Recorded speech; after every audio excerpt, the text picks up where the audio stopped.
ګرانو کتونکو، علب خان شیرپو ویلفیر فاونډیشن د خپل وس مطابق د بې وسه بې کسه بې څوکه خلکو سره تعاون کوي. په هغه ورځ باندې ډېر زیات خوشحالي چې حقدار ته یو څیز میلو شي. کله هم په دې څیز کې مخ مروت نه کوو او د هغې وجه دا ده چې بیا ټوله شپه سوچونه کوو، زړه خورو زړه چېرې دا څیز خو رانه لاړه، او بیا خو چېرته خپله مزدوري وکړو نو هغه پیسې پکې جمع کړو چې چېرته هم چاله په تعلق ورکړي وي نو بیا پکې پیسې جمع کړو. ګرانو کتونکو، دا هغه زنانه ده چې دا وایي زه خور په 3 لکه روپۍ خرڅ کړم او په 80 کاله سړي باندې دویم واده یو 80 کاله سړي باندې دا 3 بچی دي 3. او زه تاسو ته دا وایم چې دې په دې شناختی کارت کې ایډرس چې کوم دی ډیری ډاکخانه منډه میاکلی تحصیل سمرباغ ضلع لویر دیر.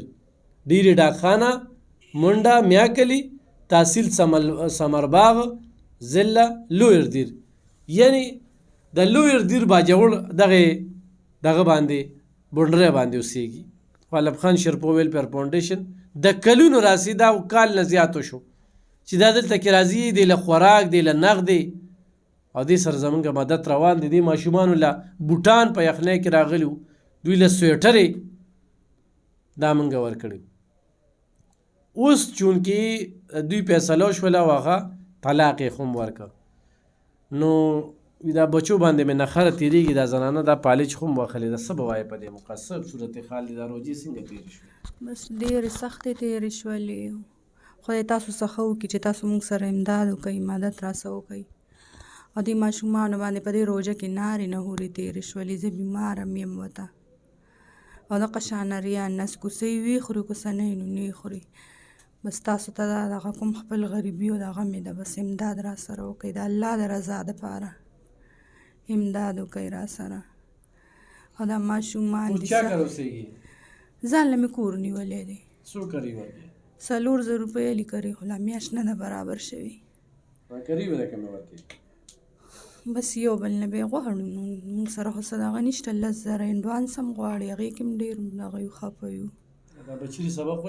نه دوی خو سبقونه خراب شو، سبق نه وایي سم نه کوي، بس دوی ته هم خفه یم. څه ورته زه بیمار یم، چا خدمت نشم کولی چې چا له خدمت وکړم. دوی ماشومان زه سبق ته دغه کښېنوم.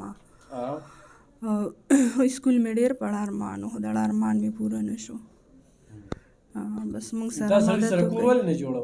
نو هغه نه جوړو انګیاندو زامنو ټولو ورته وی چې بس پرېږده مې راوله، ما کوه بچي مو ورته پرېږده ساتي به. ګاډی م خرڅ کو، کور م بیه کړی دی، ټولو ورته بس هغه منافقتوب وکړو. خدای شته زما دغه به تې الله علي، زما د بچو دا دغه به تې الله علي چې دا ما په پردو درونو کې ډېر وګرځول، او هر چا راته هغه خبرې و هغه دغه وکړه چې بس ډېره زیاته خفه یم په دې ماشومانو باندې. مستقبل یې تباه شو.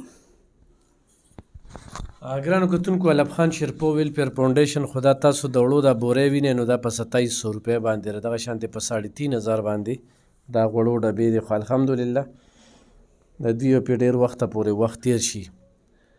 زموږ په دې معاشره کې چې لور خور ورکو، بیا ترېنه لاس واخلو، بیا ورته توجه نه ورکو، بیا ورپسې د رنګ رنګ خبرې کوو.